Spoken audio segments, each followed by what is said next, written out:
O robô de reconhecimento de terraformação 746, ou ROB, foi designado para visitar locais do Sistema Solar para determinar o potencial de reassentamento humano. Embora a Terra tenha muitos anos pela frente antes que a superlotação se torne uma grande preocupação, é importante planejar com bastante antecedência e revisar quais opções temos diante de nós. ROB é um robô de número 746 a estudar essas opções em detalhe. A terraformação, que está modificando o ambiente dos planetas para torná-los muito parecidos com a Terra, pode levar até vários séculos. Portanto, as avaliações são necessárias para determinar os melhores candidatos ao novo mundo. É importante identificar os riscos, quais recursos eles podem fornecer e qual pode ser o custo para as civilizações humanas. Algum dia, bilhões de pessoas não só precisarão de locais para se mudar, mas, em última instância, precisarão de postos avançados e depósitos de combustível à medida que se aventurarem ainda mais no espaço. À medida que recursos valiosos são identificados em todos os cantos, mais empregos se desenvolverão em muitos locais em todo o Sistema Solar. Uma nova forma de corrida do ouro ocorrerá, e vários tipos de recursos serão extraídos para ganhos lucrativos. Precisaremos de mais planetas que possamos chamar de lar para esta nova era espacial avançada. Todos os robôs antecessores do ROB falharam em suas tentativas de examinar os planetas devido a temperaturas extremas, problemas gravitacionais e outros vários elementos imprevistos que danificaram suas partes inferiores. Mas ROB foi construído com um material revolucionário de plasteel. Este elemento recém-inventado, uma vez construído, não pode ser quebrado. Sua eletrônica é capaz de suportar a radiação solar. A parte externa do ROB pode absorver tanto calor que poderia surfar rapidamente sobre o Sol e permanecer funcional. ROB começa em Mercúrio, o planeta mais próximo do Sol. Sua superfície se assemelha à da Lua. Centenas de crateras ficam a uma curta distância, mostrando sinais de asteroides que caíram ao longo dos milênios. ROB caminha por um longo planalto de terreno liso, de cor marrom acidentada, e se encontra sob um grande penhasco de 1,5 km de altura, cobrindo uma distância até onde seus olhos robóticos podem ver. ROB não tem interesse em passar a noite, já que um dia inteiro dura 58 dias terrestres. No momento, a temperatura é de 426 graus centígrados e úmido, mas considerando que Mercúrio não tem atmosfera, o calor não é retido durante a noite, e a temperatura cairá para menos 179 graus centígrados. A gravidade é 30% a da Terra, tornando agradável e muito eficiente pular para cobrir longas distâncias. ROB pula por aí computando dados. Ele avalia o campo magnético, entendendo que é apenas 1% do campo da Terra. A curta distância do Sol significa que os ventos solares são mais severos. Nenhum ser vivo seria capaz de aguentar. O campo magnético é impressionante para o tamanho de Mercúrio, mas para ser capaz de o terraformar, seria necessário o auxílio de um escudo magnético artificial. É o elemento-chave para garantir a vida na Terra, então Mercúrio também exigiria isso para que a atmosfera começasse a se desenvolver. Com uma abundância de oxigênio e nitrogênio, Mercúrio formaria uma atmosfera sólida. Durante a sua formação atmosférica, grandes quantidades de água também seriam adicionadas ao planeta. Depois de um primeiro destino fácil, ROB chega a Vênus. Aqui ele se depara com uma atmosfera espelhada oposta, cheia de dióxido de carbono espesso. Ao redor do ROB há espessas nuvens amareladas de ácido sulfúrico. É difícil ver alguma coisa, mas o que ele pode ver é terrivelmente desagradável.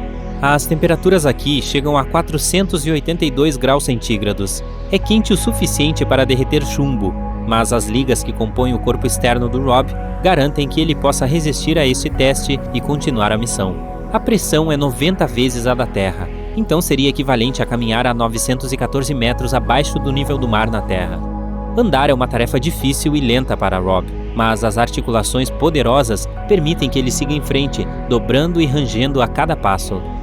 Alcançando um ponto alto, ROB pode observar e identificar alguma beleza nesta terra infernal. As planícies ondulantes, de cor enferrujada, dezenas de vulcões à distância, com um fluxo de nuvens intermináveis de vapor. Os vulcões parecem relativamente silenciosos agora, embora ainda possam estar ativos. É claro que seria impraticável colocar até mesmo um posto avançado em Vênus neste momento. A atmosfera é 100 vezes mais espessa do que a da Terra, embora milhões de anos atrás fosse muito diferente. Vênus pode já ter tido uma atmosfera saudável como a da Terra, mas à medida que o tempo passou e o dióxido de carbono não conseguiu escapar, foi criado um acúmulo constante, aquecendo até o ambiente infernal que agora persiste. Terraformar Vênus exigiria inicialmente resfriá-lo. Rob acredita que um espelho gigante para refletir a luz do Sol possivelmente ajudaria. Uma vez que Vênus tenha esfriado até o ponto de estar completamente congelado, o dióxido de carbono pode ser extraído em sua forma congelada e depois transferido de Vênus para ser usado em outro lugar ou descartado. Este procedimento pode levar centenas de anos, já que há muito dióxido de carbono para ser removido. E então, a partir daí, os espelhos solares podem ser virados para reaquecer Vênus, e quando a temperatura estiver certa, outros elementos como o hidrogênio podem ser acrescentados. Este processo teria que continuar até a quantidade de calor e pressão atmosférica ser adequada para que a vida prospere. Rob segue adiante para o planeta mais visitado do Sistema Solar por qualquer robô, Marte. Rob se vê andando, percebendo alguns de seus colegas robôs quebrados de anos passados, parcialmente cobertos de areia, negligenciados dentro de vastos desertos. A areia manchada de óxido de ferro lembra a Rob dos desertos na Terra, embora seja muito mais frio aqui, com as temperaturas caindo para menos 62 graus Celsius. O ciclo diurno aqui é quase o mesmo da Terra, mas a quantidade de luz solar é de apenas 60% em comparação com o nosso planeta. À medida que Rob se move em pulos, graças à gravidade de apenas 38% da Terra, dá uma boa olhada ao redor. Ao longe, ele pode facilmente notar o Monte Olimpo.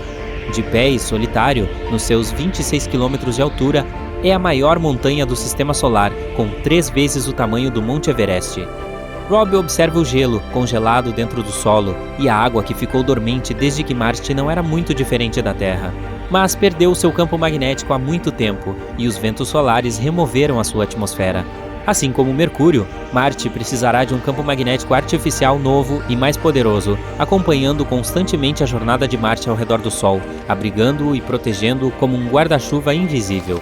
Uma vez que sua atmosfera tenha a liberdade de se desenvolver, Marte será aquecido, primeiro aquecendo os polos, focando os raios do Sol com espelhos gigantes. À medida que esquentar, a grande quantidade de dióxido de carbono congelado no solo será liberada, aquecendo a atmosfera mais rapidamente e iniciando o processo atmosférico. Ficando mais quente ao longo dos anos, eventualmente o gelo derreterá, formando rios, lagos e oceanos. A água fornecerá a base para que a vida comece. Não está claro se há dióxido de carbono suficiente em Marte, só o tempo dirá, mas haverá muito disponível em Vênus se necessário.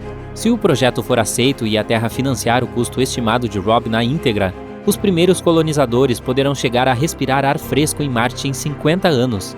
Rob passa por Netuno, Urano, Saturno e Júpiter.